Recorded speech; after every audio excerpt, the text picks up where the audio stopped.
nesse momento, que agora a gente tem uma fachada, a gente decidiu começar a propaganda da loja. Então, para deixar do jeito que a gente vai operar agora, é mercearia, que a gente vai colocar mais uma linha de produtos naturais, trazer o pão de fermentação natural e trabalhar também a parte da padaria. Quando você vai mexer em alguma coisa, quando você olha, você não tem noção, né? Você olha, isso aqui é tranquilo de mexer. E aí quando você começa a abrir, quando você vai ver, é um vespeiro que tem ali dentro. Então, galera, hoje mais uma vez a gente vai mexer aqui, a equipe já está fazendo, mexer no layout da loja, no layout tanto físico, tanto no layout do hortifruti. Dessa vez eu não vou te ensinar nada, eu vou te mostrar como eu tomo as decisões. Vem comigo.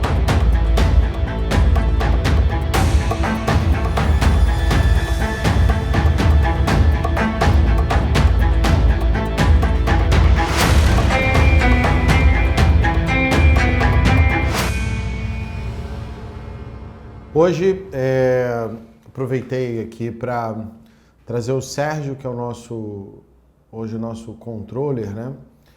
E para falar um pouquinho sobre alguns pontos chaves que a gente teve que tomar decisão na hora de comprar o Mix Fructeria, que é avaliar a empresa, né? Você precisa fazer várias análises para entender se vale a pena ou não comprar uma empresa. Até para não dar sucessão, não dar problema jurídico, você depois não se deparar com pequenas surpresas, né? E a maior parte dos empresários não sabem quais são as análises que têm que ser feitas, quais são as documentações que têm que ser analisadas, o que tem que ser visto.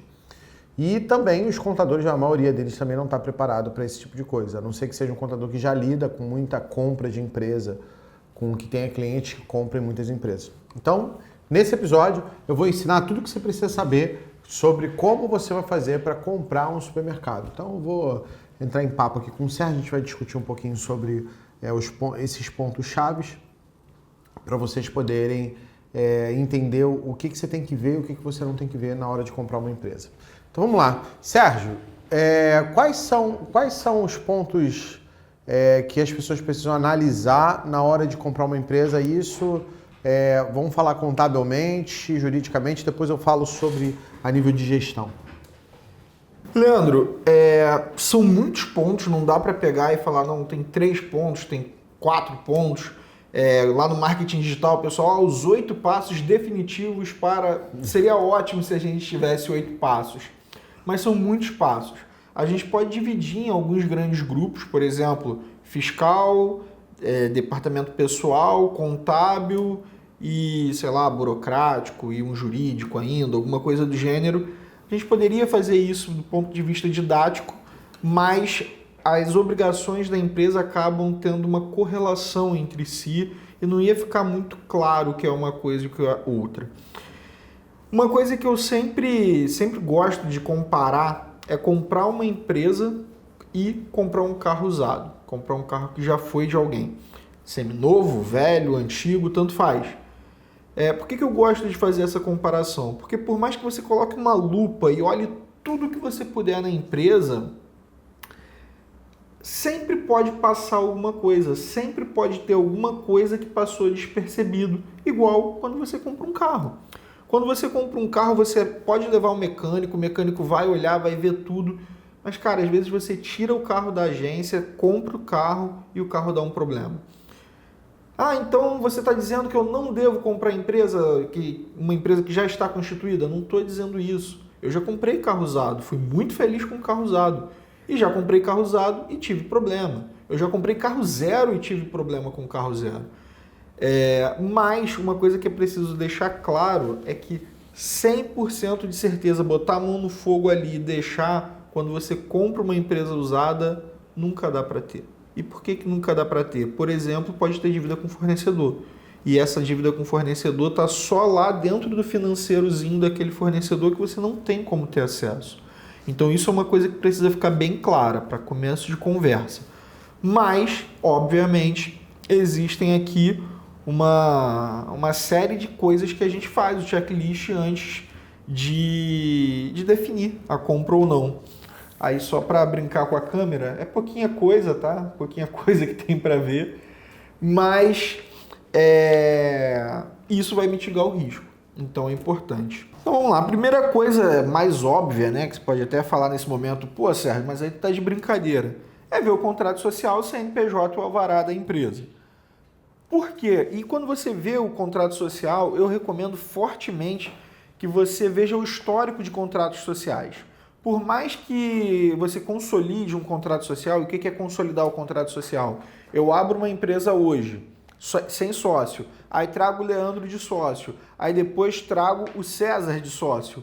E aí foram feitas alterações de contrato. Uma alteração sobrepõe-se à outra. Mas quando você compra uma empresa, é importante você ver todas essas alterações que existiram. Por quê? Porque quando você assume aquela empresa, a empresa tem um histórico. E no mundo de lava-jatos, no mundo de operações e tudo mais, seria importante você ver quem já passou por essa empresa. Seria importante você ver quem já foi sócio dessa empresa para poder entender os riscos que você está correndo, a quem você está se ligando. Ah, Sérgio, mas ele já saiu. Saiu, mas ele já esteve ali. Então é importante você ver isso, ver quem já passou por aquela empresa e entender se isso vai ser ou não um risco para você.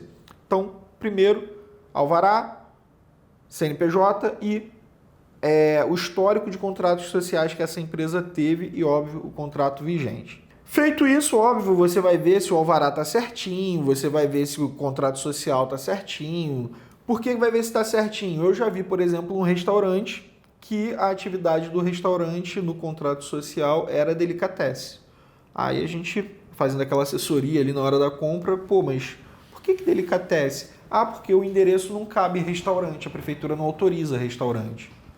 Pronto, acaba aí, não tem como você comprar um restaurante num lugar que a prefeitura não autoriza. Então é importante você ter cuidado, por mais que seja uma coisa óbvia, é importante ter cuidado com esses pontos. E aí a gente vem para algumas obrigações que são mais detalhadas, mais chatinhas. Por exemplo, obrigação de entregar RAIS. RAIS é a Relação Anual de Informações Sociais. Você basicamente manda para o Ministério do Trabalho, que hoje está junto com o da Economia, mas você simplesmente manda todas as informações dos seus funcionários. E é importante que isso seja feito, porque se não for feito, tem multa. Então é um ponto que vale a pena você pedir para quem está te vendendo, entregar no mínimo o comprovante de entrega disso dos últimos 5 anos. Pedir para ver os livros fiscais, se no teu estado ainda tiver livros fiscais. Tem estado que já não tem mais o livro, que já está tudo eletrônico. Mas se tiver, você pede para ver se não tem nenhuma fiscalização em curso, ver se tem algum auto de infração ali, ver como está, se teve alguma ocorrência lá no livro de ocorrências, né? Uma coisa muito importante, que aí principalmente a empresa do Simples Nacional muitas vezes não tem, que é balanço, DRE e o livro diário. Ah, mas a empresa do Simples não é obrigada. É sim, cara pálida, é sim. Ah, não é. Então faz o seguinte, pega o teu contrato social, lê o teu contrato social e vê se não vai estar lá escrito no teu contrato social que você vai apresentar balanço todo ano. Vai estar escrito, então você é sim obrigado a ter balanço, a ter DRE e a ter o diário. Ah, mas a minha empresa não tem, a empresa que eu estou comprando não tem. Eu deixo de comprar por causa disso? Não, você não precisa deixar de comprar, mas aí você vai conseguir ter uma análise melhor do que tem, do que você está comprando e do que você está levando. Chega a ter multa em relação a isso? No Simples Nacional não chega a ter multa, então não é uma obrigação impeditiva de comprar a empresa, mas é importante que você saiba, porque ela não tem multa, mas ela vai interferir na distribuição de lucro para pagar menos imposto. Então, quer dizer, se a empresa não tem a contabilidade propriamente dita, que é o diário, balanço, as demonstrações contábeis, como é que ela distribui lucro? Ela distribui só o lucro fiscal, distribui mais, distribui menos?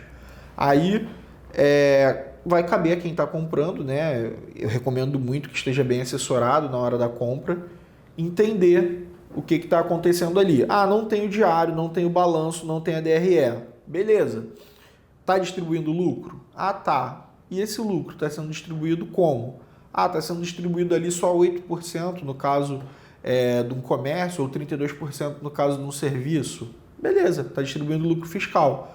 Agora, não, está distribuindo 20%, está distribuindo 30%, está distribuindo... Não, então, peraí. está distribuindo acima da presunção, está distribuindo acima do lucro fiscal, tem que ter balanço, tem que ter DRE para poder fazer essa distribuição de lucro. Nesse caso não é impeditivo, mas você já começa a botar um pezinho atrás porque pode ser um problema futuro. Aí a gente vai falar um pouquinho agora da parte do departamento pessoal. Departamento pessoal, você tem que ter o livro de registro de empregado ou as fichas de registro dos empregados. O ideal é que você tenha todo o histórico da empresa, que você veja se isso está atualizado, que você veja se as férias foram gozadas, que você veja se está tudo assinado. Muitas vezes a pessoa tem o livro, só que esquece do livro, não assina o livro e tal. Então é legal você dar essa conferida. É impeditivo, Sérgio? Não é. Só que pode gerar multa. Pode gerar multa, pode gerar problema. Pode gerar multa. Normalmente, quando compra uma empresa, se você for ficar com a empresa do cara e com os funcionários do cara, você tem que fazer uma conta de como você estivesse mandando todo mundo embora para que aquele passivo trabalhista que existe seja zerado. É o melhor, é o que todo mundo manda fazer, é o que eu mando fazer. Você virar para mim e falar, Sérgio, eu vou comprar uma empresa, o que eu faço? Demite todo mundo, zera aquele passivo trabalhista, vai te dar uma tranquilidade e recontrata se for o caso. Porém, a Justiça do Trabalho... Não, e a Justiça do Trabalho no Brasil é uma mãe. E aí existe uma figura que eles chamam de extensão do vínculo trabalhista, porque você demite o cara num dia, contrata na semana seguinte, contrata no dia seguinte. Então eles podem entender que aquele vínculo, na verdade, é uma extensão. E aí o cara pode questionar alguma coisa daquele período anterior da mesma forma. É claro, ele não vai questionar o que você pagou. Então, você antes de comprar a empresa, acerta lá com a pessoa anterior e paga férias, 13º, fundo de garantia, multa do fundo de garantia, paga aquilo tudo. Beleza. Aquilo a pessoa não vai questionar mais. Mas digamos que ele fazia hora extra que não foram pagas. Amanhã ou depois ele pode conseguir que a Justiça do Trabalho entenda que há uma extensão do vínculo e requerer aquelas horas extras. Por isso que, inclusive, no contrato de compra e venda tem que estar definido que durante pelo menos 2 anos, caso tenha algum tipo de processo, principalmente trabalhista, a empresa anterior é responsável por assumir aquela dívida. Isso. Porque ela pode se estender para mim por sucessão, qualquer motivo assim. É importante constar isso no contrato, que não só se estiver substituindo a empresa, né? Eu estou comprando o ponto, não estou comprando a empresa anterior responde. Se eu estiver comprando o CNPJ mesmo, eu vou entrar naquela sociedade, o sócio anterior responde. Nesse caso, quando você compra e entra no CNPJ, você compra inclusive o CNPJ, a própria lei já te dá essa garantia. Durante 2 anos, o que aconteceu no período daquela pessoa, ela continua respondendo. Mesmo assim, você quando faz o contrato de compra e venda, coloca... Mesmo assim, você coloca, né? Melhor sobrar do que faltar, para usar um ditado menos agressivo. E isso daí serve para quase tudo, né? A Receita pode considerar que mesmo que eu não fique a empresa do cara, abra uma nova empresa no mesmo ponto, da mesma atividade, como aquilo fosse uma sucessão. Uma sucessão empresarial. Ela pode os fornecedores podem considerar isso, os funcionários podem considerar isso. Banco pode considerar isso. Banco pode considerar isso. Todo mundo. Por quê? Muita gente fala, pô, Sérgio, mas isso é injusto pra cacete. E eu posso até concordar de um ponto de vista. Realmente, você paga pra pessoa, a pessoa sai, você entra, muitas vezes você entra e muda tudo. O que você está fazendo no empório é uma mágica ali, todo mundo fala. Você mudou tudo, tá muito claro que quem assumiu é diferente de quem saiu, tá muito claro que existe uma diferença de gestão, tá tudo muito claro. Então, a gente pode falar que é injusto, concordo com isso. Porém, existe o outro lado da moeda. Quando você comprou aquele ponto comercial, por exemplo, o empório, você leva todos os bônus que já tinham ali. As pessoas ao redor já sabiam que ali existia um sacolão, já existia uma estrutura física preparada, por mais que você tenha melhorado ela absurdamente, já existia uma estrutura física preparada. A gente sabe a importância de um ponto comercial, né? A pessoa passa ali todo dia, sabe que ali tem um sacolão, aquilo fica no inconsciente. Então, isso tudo são bônus que uma pessoa tem quando compra o ponto comercial. Ora, se você leva esses bônus, também precisa suportar o ônus. E quais são os ônus? São esses rabos soltos aí, que nem sempre a gente tem como identificar todos. Os fiscais estão aqui. Vocês vão poder baixar e tem como a gente identificar quase todos, mas não tem como colocar a mãozinha no fogo e deixar lá. Isso é... Em funcionário eu posso inclusive ir na caixa verificar se existe pendência da empresa em relação... Sim. Aí o que a gente fala? Por exemplo, certidão do INSS, certidão do Fundo de Garantia. Isso você consegue. Ainda assim, Sérgio, então se eu tiver essas certidões é 100% garantido? 100% não é. Por exemplo, já tive casos que a gente pediu uma certidão do Fundo de Garantia, na época era para fim licitatório, pediu lá uma certidão do Fundo de Garantia, aí saiu lá que tinham 3 coisas para pagar de Fundo de Garantia, 3 guias. Pagaram as 3. Pô, beleza, pagou as 3, agora vai sair a certidão. Pede de novo a certidão, apareceram mais 2. Como assim? Caixa Econômica. Caixa Econômica. É o pior órgão público, entre aspas, né? Porque ela é banco, mas ela também faz às vezes um órgão público ali na parte do Fundo de Garantia. E é o pior relacionamento de qualquer contabilidade com a Caixa Econômica Federal. Então você consegue, é o que eu te falei do carro, né? Aquela comparação, né? Aquela analogia do carro. Outra coisa importante, a gente falou de contrato. Mesmo passando esse checklist todo, mesmo vendo tudo, estando tudo na ponta da língua ali para responder, é importante que no contrato você adicione uma cláusulazinha lá dizendo que, assim, volta um pouquinho, né? Se você pagar à vista, pagou à vista, não tem o que fazer. Agora, normalmente, não se paga à vista e eu não recomendo. Você paga parcelado exatamente porque pode dar uma porrada de merda e você pode descontar uma parte. Exatamente. Aí é importante que essa cláusula esteja no contrato. Asteriscozinho lá, asterisco não, né? Uma cláusula mesmo no contrato, dizendo que se aparecer alguma coisa, vai ser descontado das parcelas. Então, mesmo que você tenha o dinheiro para comprar um negócio à vista, não compre à vista. Dê uma entrada, parcela o resto, bota uma parcela final maior, mas faça isso porque isso vai te ajudar a se garantir no caso de, mesmo fazendo checklist, mesmo estudando a empresa a fundo, apareça alguma coisa que no momento do estudo não apareceu.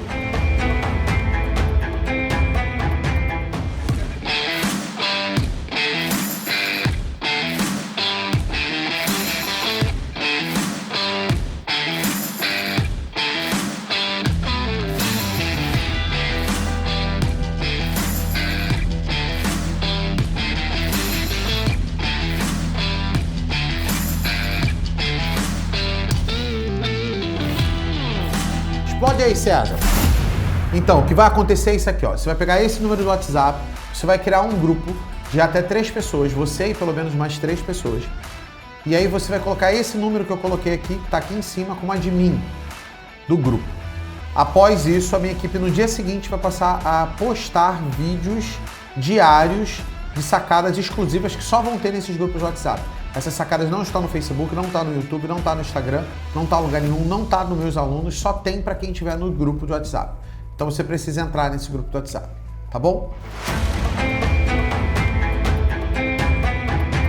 E assim, a minha recomendação é que as pessoas procurem empresas que são baratas. O que é uma empresa barata? Uma empresa barata é, por exemplo, uma loja de 100 metros quadrados deveria faturar 200 mil, 250 mil. Se ela faturar 250 mil, a loja vale entre 250 e 500 mil, entre 1 a 2 vezes o valor do faturamento dela. Beleza. Mas aí essa loja de 100 metros quadrados está num pontaço que daria para o cara bater 250 mil, porém a loja está faturando 80 mil. E aí o preço da loja está ali entre 80 e 160 mil. Isso é uma loja que você vai comprar mais barato. E aí, a conta que você tem que fazer é, para eu montar uma loja de 100 metros quadrados, completa, eu vou gastar ali uns 300 mil. Para essa loja, o cara tá me cobrando 80 e ela tá toda certinha, toda completa. Tem coisa lá que tem que fazer, sempre vai ter obra para fazer, alguma coisa para ajustar, elétrica principalmente para ajustar, mas a loja tá em 80 mil. Então, vale a pena eu abrir uma loja ou comprar uma loja? Nesse caso, comprar uma loja, porque ela está por 80, enquanto você montar uma loja exatamente do mesmo tamanho, com o mesmo potencial, você vai gastar 300. Então, a conta que você tem que fazer é a conta de montar uma e comprar uma, ela tem que ter um deságio bem razoável para valer a pena você entrar, como o Sérgio falou, tem um monte de pontos, a gente não vai falar de outros, mas tem um monte de pontos cegos que fazem com que aquilo tenha um risco fiscal, tenha um risco trabalhista, tem um risco comercial, porque pode ter fornecedor a pagar, tem um risco financeiro, pode ter banco a pagar, empréstimos que pode ser considerado isso. Por isso você tem que ter um contrato de compra e venda muito bem amarrado, porque na hora que, se, por exemplo, um fornecedor te processar pedindo que pague aquela dívida como sucessão empresarial, você vai lá pegar o contrato e transferir a responsabilidade, através de um advogado bom, transferir a responsabilidade daquela dívida para o cara que estava antes de você. Não é isso, Sérgio? É isso. E você falou uma coisa muito boa, né? Quando você vai analisar se você vai comprar ou não a empresa, além dessa conta toda que você comentou, de o que é mais barato, comprar a empresa ou montar do zero, leve em conta também que montar do zero é comprar o carro zero. Ah, o carro zero nunca vai dar problema. O meu tá dando, tá? Eu comprei o carro zero e está dando problema. O limpador de para-brisa liga do nada, o sinal lá do cinto de segurança, mesmo com o cinto, ele pisca, enfim, coisa boba, mas o carro zero e deu problema. Então não é uma garantia que não vai dar problema, mas um carro zero é mais difícil de dar problema do que um carro com 10 anos de uso. Então leva em conta isso também. Ah, eu vou comprar aqui um ponto comercial, vou comprar um CNPJ ou vou montar. Se a diferença for pequena, o ponto for bom e tal, isso é uma coisa também que faz sentido entrar na conta, tá? O ideal é quando você compra uma empresa nova, se possível, você não fica com nenhum funcionário anterior. Você tem que trocar uniforme, trocar fachada, trocar identificação visual. Você tem que mudar tudo para que as pessoas para minimizar o risco de, mesmo assim pode ter, mas minimizar o risco de uma sucessão empresarial. Se você já for ficar com algum funcionário, porque o cara tem algum funcionário que é realmente muito bom, isso aumenta o teu risco de uma sucessão empresarial. Na jurisprudência a gente fala em 6 anos, tá? Em 6 meses. Se você compra uma loja, fecha ela e abre em 6 meses, você está razoavelmente garantido que não vai ter problema de supermercado, ninguém vai dar para ficar esperando 6 meses com loja fechada. Não, nada. Quem hoje ou em qualquer tempo vai comprar um negócio, fechar 6 meses e... Por quê? Porque se você fecha 6 meses, lembra do ônus e do bônus? Se você compra 6 meses para não ter que suportar o ônus, você também perdeu o bônus. Aliás, dependendo do ponto, se você fecha e espera 6 meses para reabrir, alguém vai abrir antes do teu lado e você vai perder uma oportunidade de ficar sozinho no local. Lá a gente pegou rápido e abriu uma loja a 300 metros 15 dias depois que a gente fez. E a gente está ali na disputa, trabalhando ali com uma concorrência que abriu próxima, teoricamente com a mesma proposta, que no caso deles é um hortifruti. Só que a gente já está fazendo a transição para ter uma proposta um pouco mais completa do que somente ser um hortifruti. E uma coisa que é importante, cara, a gente lembrar, ainda mais quando a gente começa a falar dessa risco-benefício, é que tem um monte de risco aqui, tem um monte de coisa que a gente tem que ver e que, sendo bem honesto contigo, raríssimas empresas vão conseguir ter isso tudo. Raríssimas empresas. Se você falar, eu só vou comprar se o checklist estiver 100% completo, você não vai comprar nada. Porque é muito difícil você estar 100% regular de absolutamente tudo. Então assim, por isso é importante estar com alguém, um profissional do lado que vai te acompanhar, que vai te assessorar, que vai te ajudar ali a entender aqueles riscos e tal, seja advogado, seja contador, seja despachante. É importante você estudar, você estar aqui vendo esse capítulo, você fazer cursos e se especializar e entender esses riscos. É importante você estar sabendo desses riscos, mas você precisa fazer uma análise de custo-benefício. Por quê? Porque os riscos existem e vão existir em qualquer negócio que você vai comprar. Nenhum vai estar 100% perfeito. Só que você quer entrar no negócio, você quer ganhar dinheiro, você precisa trocar o pneu do carro com o carro andando. Você não tem como fechar, você não tem como esperar a empresa perfeita, as condições perfeitas. Nesse momento a gente está na pandemia.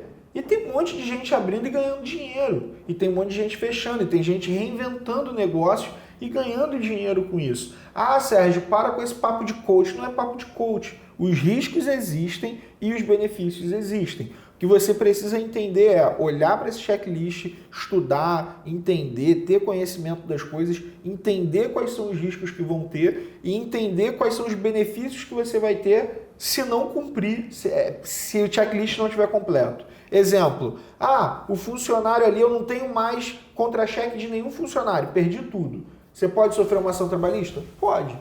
Pô, mas então você não vai comprar a empresa por causa disso, é um baita de um ponto, tá num preço adequado e tal. Cara, assume o risco, mas entra sabendo onde você está entrando. Então, acho que o mais importante é saber o tamanho do risco. Tudo no final das contas é saber o tamanho do risco para ver se você toma risco ou não.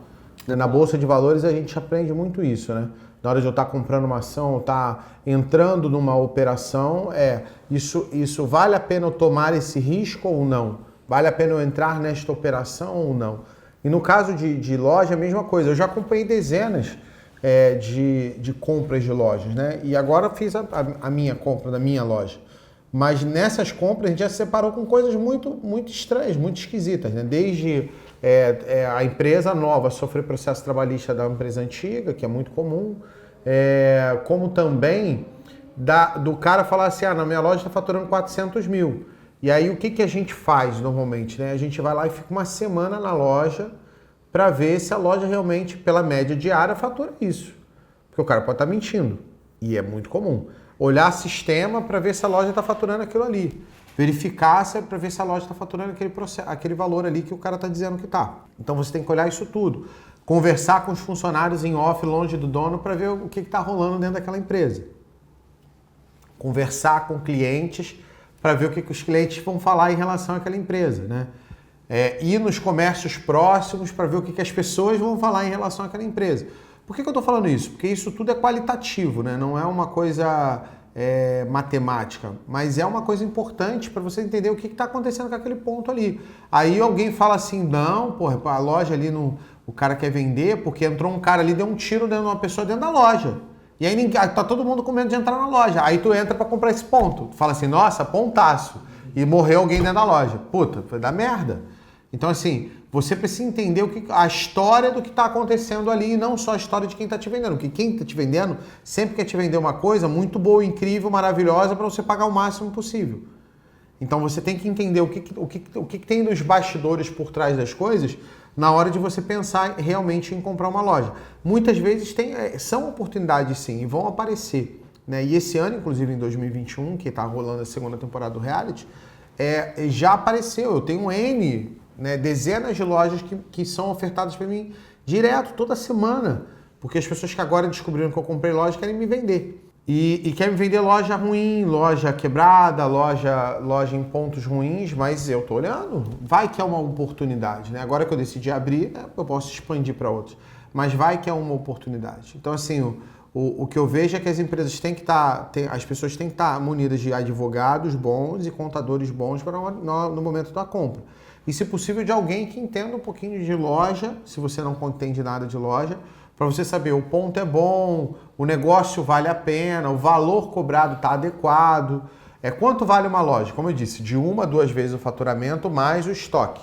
Tá? Isso você está comprando o ponto, a estrutura do cara e tudo mais. Se a loja tem pouquíssima estrutura, tipo, por exemplo, um hortifruti com um monte de pallet, não tem equipamento nenhum, não tem nada, essa loja não vale 2 vezes o valor que ela fatura. Então você também tem que balizar, ponderar isso aí. E a outra é também ir lá e olhar se os equipamentos estão bons, né? Então, se possível, se você tem um mecânico de refrigeração, levar para olhar se as ilhas de congelado, se os balcões, se os expositores refrigerados, congelados estão adequados, estão ok, se está tudo certinho e tal. Por quê? Porque senão você vai lá, compra a loja e aí tá tudo funcionando. O cara fez lá um gatilho para tudo tá funcionando. Quando tu compra aquela, você descobre que você comprou um elefante branco, tá cheio de merda, cheio de problema, para você poder consertar. Então é importante. E aí o ponto é, por que você precisa saber isso? Porque se o cara fala assim, eu quero, a loja fatura 400 mil, eu quero 800 mil na loja. Beleza. Aí as ilhas congeladas, todo o cara tá ruim. Aí você fala assim, mas é 800, mas suas ilhas estão todas ruins, eu vou bater 100 mil aqui. que já não vale. Aí o cara, mas não sei o que, não sei o que, não sei o que, ó, a tua parte elétrica eu vou ter que refazer toda, porque tudo tá com risco de pegar fogo. Então, isso aqui não dá para pagar, eu vou bater mais 100 mil. Então, você, inclusive, vai nivelar a sua negociação em cima das coisas que você encontrar de ruim. Toda vez que eu vou comprar algo, vou comprar um negócio, eu fico procurando defeito, procurando erro, procurando merda. Porque é assim que você vai fazer para negociar e ter abatimento em cima do valor cobrado de cara. E entenda uma coisa, toda vez que alguém te dá um preço, é sempre mais barato. Tá? E se o cara que deu o preço não pensou nisso, ele se ferrou. Mas todo mundo que dá um preço, o preço sempre vai ter um abatimento. Porque normalmente a oferta nunca é única. A pessoa sempre está disposta a perder uma parte do que ela cobrou. Então você sempre tem que diminuir o valor da oferta inicial que uma pessoa cobra. Eu quero X mil. A não ser que você vá, sei lá, a pessoa pediu R$1 milhão à vista e você vai pagar em 48 vezes. Que aí, no final das contas, você vai entender se aquela loja ali vale ou não. Se aquilo ali está adequado ou não para você poder fazer a compra e oferta de compra daquela empresa.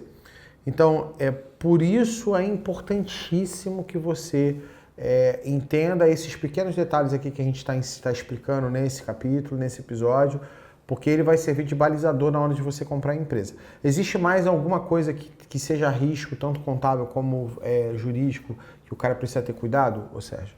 Existe. Eu listei aqui uma série de coisas. Vocês vão poder baixar isso, como o Leandro já falou. E eu poderia simplesmente ficar lendo aqui todos e tal. E isso vai ficar chato. Você não vai aguentar, você vai botar em 2x aí, vai pular o episódio. E eu não quero perder a audiência. Por quê? Porque são detalhes burocráticos, são detalhes técnicos. O que eu preciso que você entenda, que você precisa entender na hora de fazer uma compra embora seja burocrático, embora o que você queira é comprar o seu supermercado, é comprar o seu hortifruti, é fazer o dinheiro entrar e estar naquela adrenalina do dia a dia, se você não se preocupar com a parte burocrática, você vai acabar entrando dinheiro no bolso, mas o bolso vai estar furado e vai acabar perdendo dinheiro.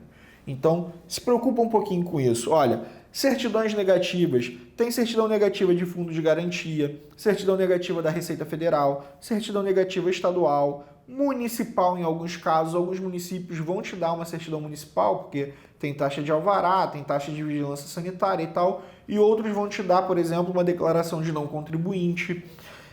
Certidão trabalhista. Eu recomendo muito. Começou a negociação, primeira coisa, entra lá no sitezinho do Serasa, pede uma certidão do Serasa. Se eu não me engano, custa R$54. Não sei se teve alguma atualização, mas é bem barata. Pega essa certidãozinha do Serasa, que ela vai te dar uma série de informações legais, protestos, vai te dar o score da tua empresa, vai te dar uma série de informaçõezinhas bacanas ali, que já começa a guiar, porque às vezes só de baixar a certidão do Serasa, tu fala, opa, não vou nem continuar. Uma coisa interessante, tá? Inventário da empresa. Na contabilidade o pessoal fala que não é inventário, é inventado, né? Porque muitas vezes o inventário não bate certinho com o que a empresa tem ou não. Ok, mas procura o inventário e não só o inventário de estoque, não só o inventário de revenda, mas o inventário do que a empresa de fato tem. Por quê? Você chega num sacolão, você chega num supermercado, você chega em algum lugar, olha a estrutura física e começa a negociar. O que eu já vi acontecer do momento que você inicia a negociação até o momento que a negociação encerra, some computador, some equipamento, literalmente sumiu o equipamento. Peraí. Então, quando vai começar a negociar, inventário. Tudo que a empresa tem. Quantas ilhas de frio, quantos freezers, tem forno, tem padaria, se tem padaria, tem forno, quantos fornos, quanto check-out, impressora, tudo que tenha valor. Claro que tu não vai botar lá, um aramadozinho que fica ali na beira do caixa. Isso, nem sei quanto custa um aramadozinho desse. Você não precisa ter esse nível de preciosidade. Mas computadores, equipamentos relevantes, é importante que você tenha esse inventário já no início da negociação. Porque senão os termos mudam durante a negociação. E aí vai ter aqui, tá, gente? vê se teve DIRF, se entregou a DIRF, SCD, SF, SPED contribuições, SPED fiscal, esses SPEDs, né, se não tiverem no Simples Nacional, se tiver no Simples não tem, isso tudo vai estar escrito ali. Eu não vou ficar fazendo sopa de letrinha para você, porque não é o que a gente quer, tá? Mas como é que ele faz para descobrir se o cara está emitindo SPED, se a pessoa tem que pegar o certificado digital da empresa? Isso. Eu posso até fazer, eu até vou dar ali um passo a passo, junto com... Tô dando coisa pra caramba pra vocês, hein, galera? Eu vou dar um passo a passo de como você faz para conseguir ter acesso a muitas dessas informações. Algumas não tem jeito, você tem que pedir e vai ter que esperar o cara dar. Outras você consegue via certificado digital, acessando a Receita Federal e tudo mais. E não tem muito jeito, tem coisa que você precisa esperar do cara, precisa contar com a boa-fé do cara, é por isso que você precisa de um contrato bem amarrado. Agora, por mais que eu vou te ensinar, eu vou te dar o passo a passo, literalmente eu vou falar, acessa o site tal, clica no lugar tal, eu vou te recomendar que você tenha alguém te assessorando. E eu não estou aqui falando para puxar sardinha lá para o contador, puxar sardinha lá para o advogado, puxar sardinha para o consultor. Não é isso que eu estou falando. Eu estou falando por quê? Porque você não vai conseguir ter atenção a todas as nuances, a todos os detalhes. E aí uma dúvida muito comum, Leandro, de toda transação de empresa que eu já participei, não foram poucas. Troco o contador atual, levo o meu contador novo, arrumo um contador, às vezes o cara não tem empresa, nem tem contador, aí ele acaba ficando com o contador que a empresa já tem, ou ele precisa arrumar um com o qual ele nunca trabalhou, e aí ele nem sabe se o contador é bom ou se não é. E aí a pergunta é, troco o contador ou não troco? E aí o meu pai, que trabalha há pouquinho tempo com isso, né? Meu pai tem 50 anos só disso, já trabalhava com meu avô, que também trabalhava com isso, e eu acabo pegando essas nuances, é óbvio. E uma coisa que eles sempre me falaram, que eu sempre vi eles falando, e por extensão eu falo também, o ideal é que troque. Por quê? Porque existe uma relação, se não existe, deveria existir, entre o profissional de contabilidade, que atende a empresa, e a empresa. Claro que hoje existem escritórios muito grandes que essa relação não existe mais, mas principalmente empresas menores, que trabalham com um escritório que também não é um grande escritório, é um escritório ainda baseado ali na confiança de um contador ou de um técnico de contabilidade, enfim, existe uma relação entre essas pessoas, entre o dono da empresa e o contador. E aí até que ponto você pode confiar na informação que está sendo trazida para você pelo contador, não pelo contador, mas pelo amigo daquele empresário, pelo amigo daquele cara. Ele não vai, até por uma questão ética, por uma questão profissional, ele não vai te enganar, ele não vai falar que ele entregou, por exemplo, a DIRF, se ele não entregou. Mas existem nuances que eventualmente ele pode não falar por uma questão de amizade e tudo mais. Enfim, então o ideal é que troque. Isso é uma coisa que a gente fala até quando compram lá a empresa do escritório. Compra. O ideal é trocar. Por outro lado, Leandro conhece meu pai, ele é um cara muito direto, muito grosso na hora de falar e tal. Ele bate na mesa e fala, porém tem uma coisa, se você compra a empresa de um cliente meu e eu vou te falar tudo, se você quiser ficar comigo, eu vou te falar tudo, porque eu não admito que depois você venha aqui e jogue na minha cara que apareceu uma coisa que eu escondi de você. Então, eu vou ser o primeiro a vasculhar a empresa toda e te entregar tudo e etc, porque depois eu não quero ser acusado. É uma nuance. E quem conhece meu pai, a certeza que ele fala, acaba sabendo que é isso mesmo que acontece. E aí, se você tiver esse nível de confiança, se o contador despertar esse nível de confiança em você, continue com o contador. Ele sabe a história da empresa, ele sabe o que a empresa tem e o que a empresa não tem, e aí você identifica. Dá para confiar nesse cara, não dá para confiar nesse cara? Se der para confiar nesse cara, ótimo, ele já sabe como a empresa funciona, e ele é a melhor pessoa para te falar cada detalhezinho, cada buracozinho que tem ali nas questões legais, contábeis, fiscais e burocráticas da empresa. Mas você precisa sentir firmeza nesse cara. Se não, a melhor coisa que você pode fazer é trocar o profissional que está te assessorando. E uma coisa aqui muito importante que o Leandro falou que eu quero destacar. Procura também esse profissional, o Leandro, a estratégia, uma consultoria. Não vou nem só puxar sardinha para estratégia, não. Eu falo para os caras procurarem, mas procurar alguém especializado no setor. Procura alguém no segmento, porque eu já cansei de ver negociações que a pessoa chega e fala: ah, quanto é que vale? Vale 200 mil. Pô, 200 mil? Aí o cara tem, né? Ele já sabe que ele tem aqueles 200 mil. Ele já está envolvido emocionalmente, ele já quer comprar aquele negócio. Aí ele fala: pô, eu pago 150. Mas por que 150? Ah, porque eu só tenho 150. Cara, quem chega a 150 vai chegar a 200 parcelado. Vai chegar. Não é assim que se negocia. Como se negocia? É como o Leandro falou. Você vai entrar na loja, vai olhar para o alto, vai olhar para o chão, falar: pô, esse piso aqui tá errado. Você vai falar que a instalação tá errada, a ilha lá de frios tá errada. Você vai ver a documentação, vai ver que tá faltando coisa, vai ver que tem coisa que precisa ser preenchida, vai ver que tem risco fiscal, vai ver que tem risco trabalhista. E aí você vai negociar baseado em fatos. Baseado na instalação elétrica tá ruim, baseado que você vai ter que trocar a ilha de frios, baseado, sei lá, que tá faltando entregar SPED e o SPED tem uma multa, baseado que uma coisa importante, que não tem como, infelizmente, no Rio de Janeiro tem, em outros estados não, vai ver lá que teve muita venda de cartão de crédito e a venda não foi declarada, e aí isso pode gerar multa, pode ser que a Receita Estadual venha atrás, que a Receita Federal venha atrás e te cobre essa diferença. No Rio, você entra lá no site da Secretaria de Estado de Fazenda e consegue olhar o quanto teve de venda de cartão de crédito. E aí você consegue fazer um comparativo ali. Se não, você compra, não sabe. Por quê? Porque você não sabe nem qual foi a maquininha que o cara contratou. Às vezes tinha uma, trocou, e aí o faturamento lá, quando vai ver, o cara tirava nota a menos do que a quantidade de cartão de crédito. E aí é um risco, ele vai tomar multa. E aí é um risco, esse você não tem muito como conferir.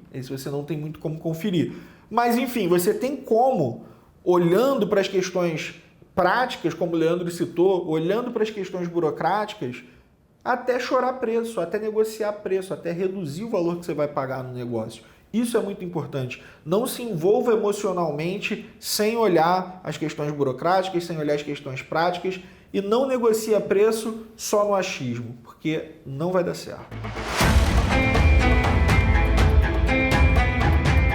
Eu quero que você esteja comigo durante todo o evento, porque ele foi desenhado para que você atinja o resultado no final do evento, para que você consiga sair daqui com todas as informações necessárias para você poder chegar no resultado.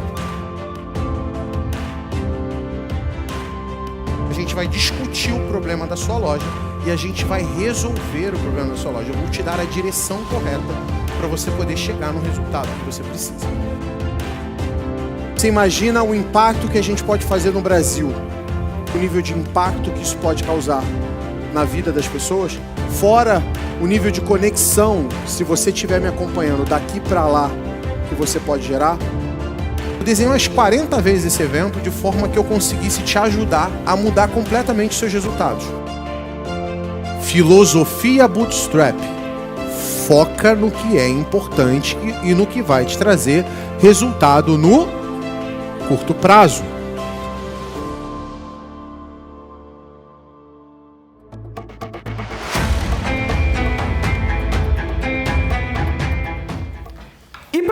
Que eu só falei de coisa ruim que pode atrapalhar a negociação, né? Pô, falta disso, falta daquilo, multa disso, multa daquilo e tal. E aí tu fala: pô, mas caraca, esse rapazinho de rosa ali, o Leandro trouxe ele para mexer qualquer negociação, né? Infelizmente, né? Tanto contador quanto advogado. Ele é os dois? Eu brinco com as pessoas, eu falo: cara, advogado não foi feito para fazer negócio. Ele foi feito para não fazer. Brincadeira, né? Óbvio, a gente precisa pensar em fazer sim o negócio, só que muitas vezes o advogado ele pensa em tudo que pode dar errado no negócio para colocar num contrato. E quando você começa a pensar em tudo que pode dar errado, você fala: pô, não vou comprar o negócio. Por quê? Porque você só focou no que está errado. Então, deixa essa parte que a gente vai focar para o teu bem, não desiste do negócio, mas agora eu vou te falar uma coisa boa. A legislação fiscal ela é muito diversa. E mesmo para empresas no Simples Nacional, Existem formas diferentes de fazer recolhimento. Existem impostos que você paga na compra e depois na venda você desconta o que você já pagou na compra. Por exemplo, o caso da substituição tributária, da tributação monofásica, enfim. E qual é a parte boa? Eu falei que era uma notícia boa. A notícia boa é o seguinte, muita gente não percebe isso. Muito empresário não se atenta para isso, muito contador não se atenta para isso e acaba calculando o imposto errado. E o empresário paga imposto a mais. Sérgio, mas você falou que era uma coisa boa. Sim, é boa, quando não é você que paga mais. Por que isso é bom? Porque, eventualmente, quando você vai comprar a empresa, você pode olhar para a empresa e descobrir que tem dinheiro extra no caixa daquela empresa. Dinheiro extra no caixa da empresa, dinheiro extra no caixa da empresa. Ela não vai estar no caixa. Mas, uma empresa no Simples Nacional, por exemplo, se tiver lá tributação monofásica que não foi calculado por quem está apurando o imposto, esse dinheiro ele é revertido para a empresa em 60 dias. Você move um processozinho administrativo para pegar aquele dinheiro de volta. Se ele for deferido, em 60 dias ele está de volta na sua conta, não é crédito. Dinheiro depositado na conta da empresa. Então, tem casos, a gente já teve acesso a casos, uma farmácia, por exemplo, que teve uma recuperação de R$140 mil. Imposto pago a mais, R$140 mil de imposto pago a mais. Imagina só, você vai comprar uma empresa, acerta lá um preço qualquer, e aí quando você para olhar a empresa, você descobre que ela pagou R$140 mil a mais de imposto. E aí você tem esse dinheiro de volta. Você vai lá, entra com um processozinho administrativo, pega esse dinheiro de volta e a empresa saiu R$140 mil mais barato. Por quê? Porque tinha um dinheiro escondido lá dentro. Da mesma forma que às vezes pode ter uma instalação elétrica que deu um problema que você não sabia, uma obrigação que não foi entregue, que aquilo dali te gerou um ônus e tal. Um equipamento caríssimo que tem lá que não era para estar. Um equipamento caríssimo, você também pode acabar descobrindo que tem imposto pago a mais. Em vez de ter imposto devendo, tem imposto pago a mais que você vai pegar de volta. Olha que maravilha. Então olha isso também, olha se a empresa não tem crédito, se a empresa não pagou a mais, se ela não pode restituir alguma coisa, porque você pode ter uma grata surpresa. Ponto importante, né, para você entender, né? Se você precisa olhar os números da empresa, você precisa olhar as despesas da empresa, você precisa olhar se ela tem dívida com algum tipo de fornecedor. E é importante, principalmente a dívida com o fornecedor. Deixa eu te explicar por quê, né? O vendedor daquela empresa pode não te vender quando você botar outra empresa no lugar, porque a anterior estava devendo. Então, a dívida com o fornecedor, principalmente dívida com o fornecedor e dívida com o funcionário, que são as mais críticas, você tem que ver para a empresa que estava antes pagar. Então, isso tem que entrar na mesa de negociação na hora que você estiver conversando, para não impactar na sua vida quando estiver lá. Ou então você conversar com os fornecedores e ver se está tudo bem, a gente vai assumir a empresa, mas não é mais a gente, então para poder ver. Por exemplo, depois de fazer todas as análises, a gente optou lá no Empório por não assumir a empresa que estava anteriormente. E a gente abriu uma nova empresa lá, que também tem seus ônus e tem seus bônus. Os bônus é que é uma empresa nova, ela está 100% limpa, está certinha, não tem histórico para trás, não vai ter problema trabalhista, financeiro e etc, porque ela acabou de ser aberta. O ônus é que uma empresa nova não tem crédito. Uma empresa nova você não vai ter crédito com nada. No caso lá, eu ainda tenho crédito com algumas coisas porque eu sou o Leandro Rosadas. Então você tem alguma vantagem de network, de você ter feito contato e tudo mais. Vocês vão descobrir que isso faz muita diferença, tá? Muitas vezes você não tem crédito, mas dar crédito ou não está a cargo do vendedor que está te vendendo. Então, se o cara confiar em você, acreditar em você, se você for um bom parceiro dele, ele vai te dar crédito, mesmo a sua empresa, teoricamente, não podendo ter crédito por ser nova. Então, é importante você criar relacionamentos de longo prazo com as pessoas para você poder ter vantagens no momento que você precisar de alguma maneira. Por isso, network é tão importante. Por isso, se fala-se tanto de network e as pessoas dão muito pouco valor para esse tipo de coisa. Então você precisa ter network para poder ter gente para que você consultar, para ter gente que você possa usar quando você precisar. Por quê? Porque as pessoas também do seu network vão fazer a mesma coisa com você. Então por isso é tão importante ter esse tipo de coisa quando a gente está falando de compra de empresa e tudo mais. Eu participei de uma negociação de uma padaria que o rapaz foi, né? A gente levou ele na padaria e tal. Aí ele viu, gostou. Aí na hora que tava indo embora, eu muito garoto, né? Meu pai já tinha barba branca naquela época, a minha tá ficando branca agora. Eu muito garoto, começando com aquela empolgação juvenil. Eu falei, e aí, vai comprar? Você gostou? Vai comprar então? Aí ele, não. Mas por que não? Que não sei o quê. Não dá pra mim não. E eu insisti até que meu pai discretamente mandou eu calar a boca.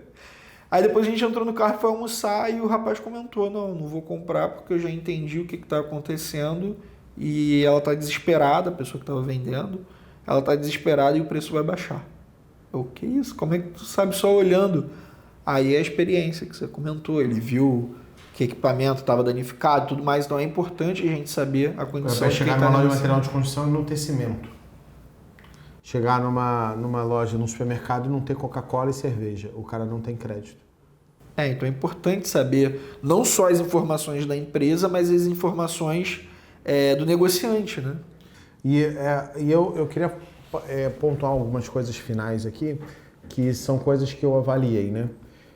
A primeira coisa é uma coisa que a gente chama de payback, né? Que é o tempo de retorno daquele investimento. Então eu peguei o quanto foi cobrado pela empresa para eu poder comprar ela, mais o que eu teria que investir inicialmente nela para ela poder ficar do jeito que eu queria. E aí, a partir disso, eu analisei quanto tempo demoraria em média para eu ter retorno desse dinheiro. Retornar todo o capital que eu investi. Eu fiz a conta, dava 24 meses. Se o resultado dela não mudasse um centavo. E aí eu falei assim, beleza, mas essa empresa que a gente está comprando está faturando 80 mil, 80, 100, e eu quero levar essa empresa a 600 mil. Se eu levar a 600 mil, eu pago a conta em 4, 5 meses, 6 meses. Agora, se eu mantiver do jeito que está, demora 2 anos. 2 anos é um risco que eu aceito tomar com esse investimento que eu vou fazer? É um risco bom. 2 anos é um prazo de retorno bom para um negócio, para uma compra de empresa. A média de retorno de uma compra de uma empresa é 5 anos. Então, um risco de 2 anos está tudo bem. Então, isso também faz parte do meu processo de tomada de decisão. Quanto tempo demora para eu retornar o dinheiro que eu botei lá? Tá? Isso, se ninguém pensa sobre isso, é uma coisa importante na hora de avaliar uma compra ou não de uma empresa, de entrar ou não dentro de um negócio. Entrando nessa parte financeira, eu tenho certeza que você fez, mas também é importante que as pessoas entendam, avalie o quanto você ganharia se estivesse aplicando aquele dinheiro em outro lugar. Eu tenho um fundo de investimento aqui onde eu coloco meu dinheiro lá que o meu gerente me indicou. Primeiro que o gerente que indicou já toma cuidado, brincadeira. Mas eu tenho lá um fundo de investimento, eu deixo o dinheiro aplicado ali, ou eu tenho um outro negócio, ou eu tenho ação, ou eu tenho, enfim, qualquer outra coisa. Quanto dinheiro te rende lá, e aí quanto dinheiro vai te render no negócio novo. Além do payback, essa diferença, né, o custo do dinheiro, o custo de oportunidade de tirar um dinheiro de um lugar para colocar no outro, também precisa ser avaliado. Também é legal avaliar isso. Sim. E mais do que tudo, né? No meu caso, eu avaliei o seguinte também, né? Esse negócio pode ser um negócio replicável depois? Eu consigo montar um modelo ali que eu possa replicar ele várias vezes em outras lojas do mesmo jeito? E eu consigo fazer isso de forma a organizar para que eu não precise estar preso dentro desse negócio? Isso eu estou falando a minha maneira de pensar, né?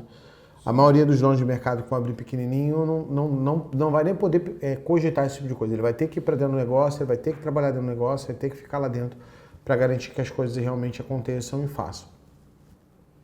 Mas a minha maneira de pensar é pensando em como eu vou fazer aquilo. E aí, no meu caso, que hoje tenho mais de 26 empresas,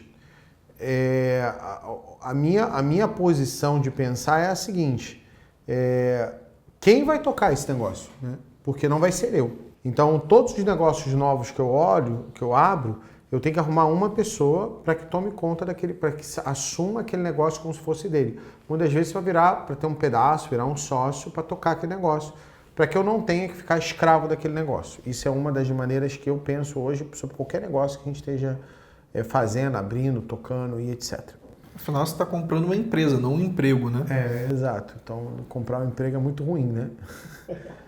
Então, é um ponto importante na hora de pensar que isso está dentro do meu mindset, dentro do meu jeito de pensar hoje os negócios, né?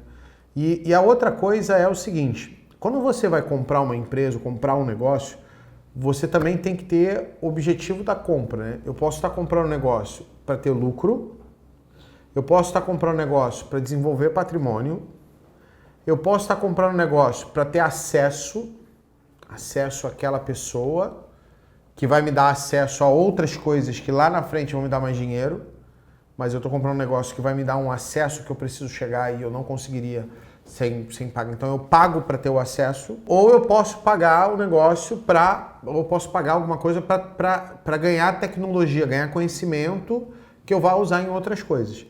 Então, repetindo, quando você compra um negócio, você tem que saber para que você está comprando. Estou comprando para ter lucro, ou seja, o negócio vai dar lucro. Eu estou comprando para um negócio que não dá lucro, mas vai virar o patrimônio ao longo do prazo. Por exemplo, a Amazon não dá lucro, ela só vai crescendo, né? Só vai aumentando o valor dela no tempo. Você está comprando um negócio para ter acesso à pessoa ou ao grupo de pessoas que aquela pessoa tem acesso para você poder fazer um outro negócio maior que você queira, ou você simplesmente está comprando um negócio para aprender algo ou para absorver uma tecnologia, um conhecimento que vai te ajudar a fazer um outro negócio muito maior lá na frente. Então, toda vez que você for comprar algo, eu pelo menos compro baseado nessas 4 coisas. Eu posso comprar um negócio que o nego olha e fala assim, nossa, o Leandro paga muito caro nesse negócio, o Leandro é maluco. Para que ele comprou isso? E aí eu comprei aquilo muitas vezes para ter acesso ou para ter um conhecimento que eu vou usar lá na frente. Então vocês têm que entender na hora de comprar um negócio o porquê que você está comprando, qual o motivo que você está comprando, porque muitas das vezes comprar um acesso pode ser eu pagar centenas de milhares de reais para ter acesso a uma pessoa ou um grupo de pessoas que vai fazer com que eu ganhe milhões e milhões de reais por causa daquele acesso. Então é importante você ter isso também no teu radar e entender, porque isso também faz parte de entender sobre compra e venda de empresa. E o momento da pessoa, né, Leandro? Eu acho que toda empresa ela tem 3 formas de trazer benefício para o sócio.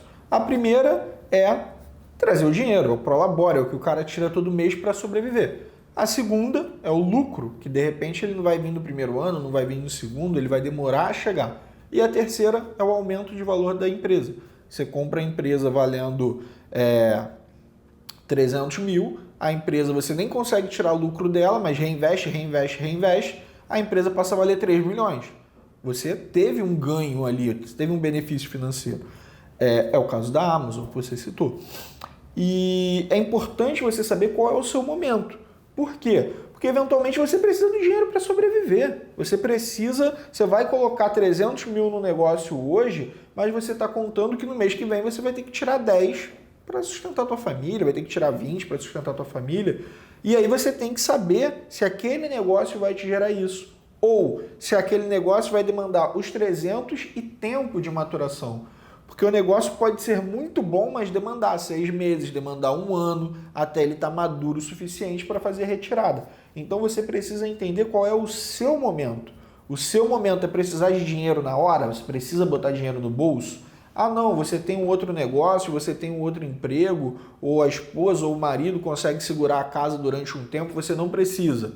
A coisa começa a mudar. Então acho que também é muito importante você fazer essa autoanálise e entender o seu momento. Além de entender o que você ganha com aquilo, se é conhecimento, se é sentar em alguma mesa que você quer sentar, se é dinheiro e tal, você precisa entender o seu momento, que às vezes as pessoas começam um negócio, compram um negócio que tinha tudo para dar certo, mas com o pensamento errado ou no momento errado. Então, assim, espero que vocês tenham aproveitado o máximo possível aqui em relação a esse episódio.